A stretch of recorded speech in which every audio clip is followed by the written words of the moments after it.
Tell me about your cookbook, because I do have it in front of me. It's right. I'm gonna pass out. I'm sweating. Oh my goodness. How are you? How are you? I'm so good. Good to see you, Senator. I'm making Rasta Pasta. I make it for my family at least once a week. It's so good. It's coconut milk and curry powder and all the good things. Oh, good. What kind of pasta do you put in it?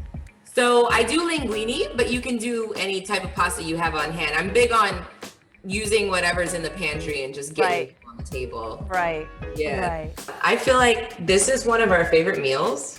What's one of yours? I know you have these Jamaican roots, which I'm so proud of. The Jamaican dish that I probably cook the most often is rice and peas. And I saw you have it in your cookbook, actually.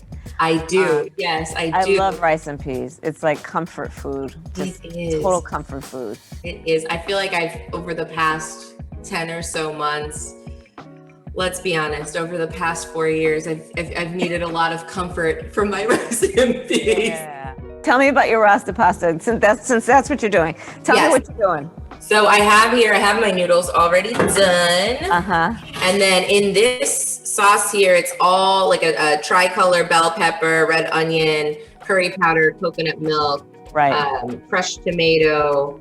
I added a little paprika this time. A little bit of brown sugar, which is my secret to sweeten it up. And then I'm gonna mix it in with these noodles here, add in some spinach. That's how I sneak in my veggies with the kids. Oh yeah, that's smart. I have these shrimp that I'm gonna cook up here. It has my jerk seasoning on it. Oh yeah, that's smart. So it's the perfect way to introduce Jamaican food and spice to my kids, and they get a kick out of it. They absolutely love it. And so I guess my question for you would be, what message do you have for us when it comes to voting this year, and why it's so important, and what we're working towards?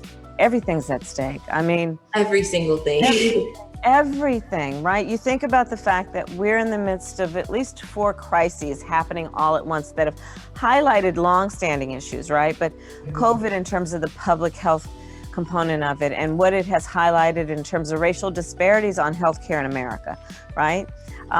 You look at it in terms of the economic crisis. Aisha, 1 in 5 mothers in America today is describing her children under the age of 12 as being hungry.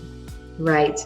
And this is something I've advocated for a long time. And when I heard those statistics, I mean, it's just, it's ridiculous. A hunger crisis, right, in America. And then you look at the long overdue reckoning on racial injustice in America, right? And what we must do to fight for equity and fairness and justice and equal justice. And then, and then a climate crisis, right, in California. On the West Coast and the Gulf Coast states, the storms. I agree. I feel like this is we're voting right now for humanity. And who would have thought we'd be voting for our basic needs, in 2020. So you voted early, huh? Absolutely, yeah. That's great. Yep. That's great. I've been telling everybody, I'm like, Biden, Harris, or bust. So we got to get it done. And we want to encourage people to go to iwillvote.com so that they'll know where they are registered to vote and where they can go in terms of the polling place, but also for drop boxes and things. But again, we encourage people to vote early. So that's really great. Thank you for that. Absolutely.